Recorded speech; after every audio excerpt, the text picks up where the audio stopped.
Assalamualaikum warahmatullahi wabarakatuh. Waalaikumsalam warahmatullahi wabarakatuh. Perkenalkan, saya Rian Apriani dari mahasiswa Universitas Terbuka semester 5. Sedang melaksanakan praktik mata kuliah manajemen rantai pasok. Agribisnis yaitu unit 1 tentang analisis model distribusi dan transportasi. Melalui wawancara ini, saya ingin menggali informasi mengenai sistem distribusi dan transportasi yang digunakan dalam kegiatan agribisnis. Kelancaran pasokan produk. Apakah Bapak bersedia Terima kasih Dek. Saya bersedia untuk satu narasumber menjelaskan. siapa saja pemasok utama bahan bakar sawit atau komponen dalam usaha? Jadi untuk bahan baku itu bibit ya Pak ya. Nah, bibit ini saya dapatkan dari BPKS. Dan BPKS itu Pusat Badan Penelitian Kelapa Sawit. Bibit itu dari BPKS.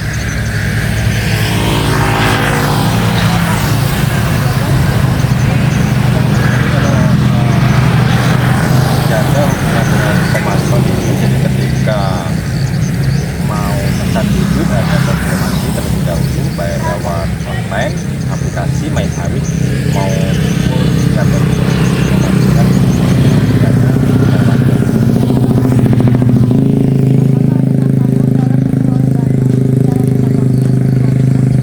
jadi kalau tantangannya memperoleh bahan baku ini yang pertama bibit memastikan keaslian bibit itu butuh ketelitian dan butuh kehati-hatian dalam melakukan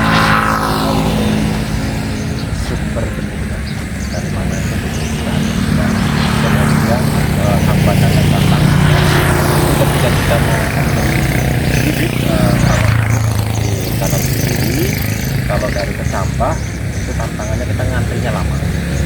Jadi kalau sekarang baru bisa kita dapatkan bisa semuanya. Artinya sekarang bulan Oktober, bisa jadi nanti bulan Februari itu baru bisa kita dapat. Itu kalau kita beli Kecambah. Kalau beli bibit yang sudah seperti ini, itu bibitan itu sering kehabisan stok. Kalau kita mau beli bibit yang sembarangan itu kan nanti berdasarkan pada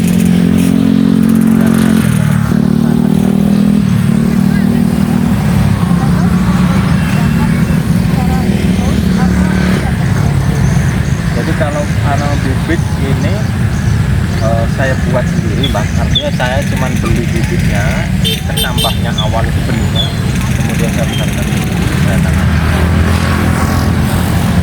Pihak ketiganya yaitu tadi BPKS penyedia benihnya, selebihnya saya sendiri yang mengerjakan.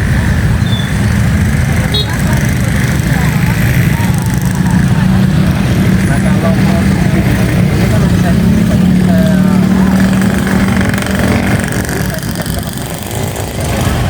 ada lahan yang mau saya tanami maka dari setahun sebelumnya saya sudah siapkan itu.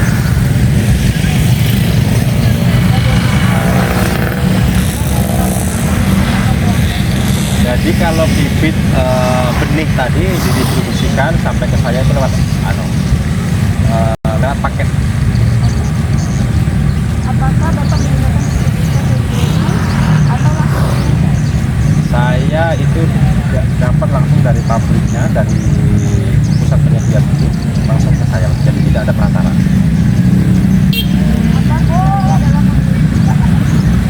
Jadi kriteria dalam memiliki tradisi bibit itu yang jelas dari testimoni kemudian produknya juga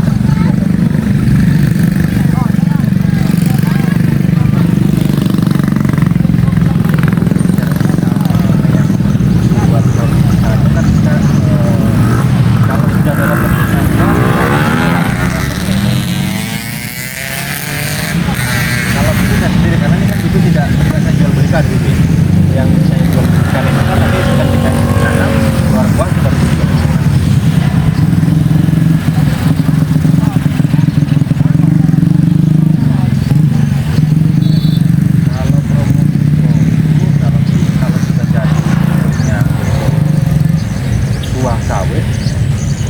kita jual kepada toke yang harganya lebih tinggi, kemudian timbangannya lebih bagus.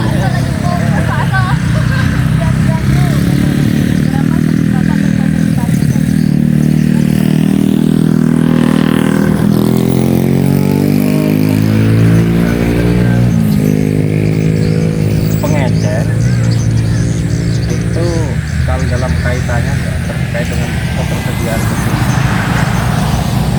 ya saya komunikasi terlebih dahulu kalau mau pesan delivery. Kalau ada ya sesuai, kalau tidak ada ya saya tunggu sampai ada.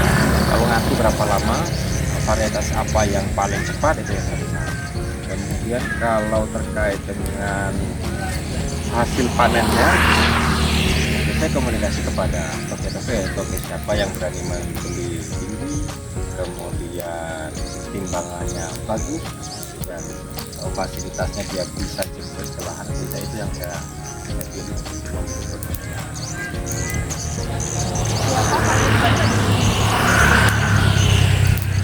Target konsumen produk ya kalau sawit ini ya toke mah, nggak ada target lain. Bagaimana Bapak memahami kebutuhan dan perilaku konsumen? Kalau memahami perilaku konsumen dalam hal ini konsumen kita ini kan untuk sawit ini kan toke. Dan jadi toke mana yang paling menguntungkan bagi saya, saya buat. Jadi setiap cuaca dia bisa ngambil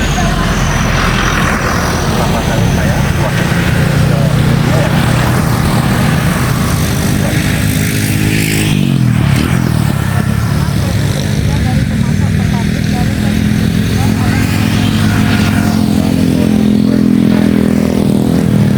Biasanya diangkut pakai dari belakang ke toke itu kan diangkut pakai mobil. Mobil dalam mobil odong-odong kampas ke kabin odong-odong diangkut dari situ, kemudian dibawa ke toke, sampai ke toke ditimbang baru toke itu dijadikan satu dengan punya petani-petani lain yang kemudian baru nanti dibawa ke pabrik.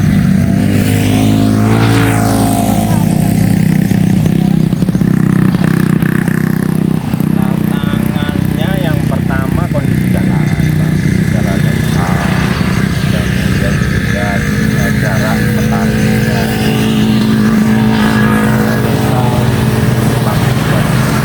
lumayan jauh, kemudian juga jumlah pabriknya dan tantangan bagi khususnya toke dan juga bagi kami petani dalam rangka menentukan harga kan. Jadi harga kadang fluktuasi itu tergantung juga dengan cuaca. Kalau cuaca bagus harganya bisa lebih tinggi, tapi kalau cuacanya buruk jalan jelek itu kan harga menurun.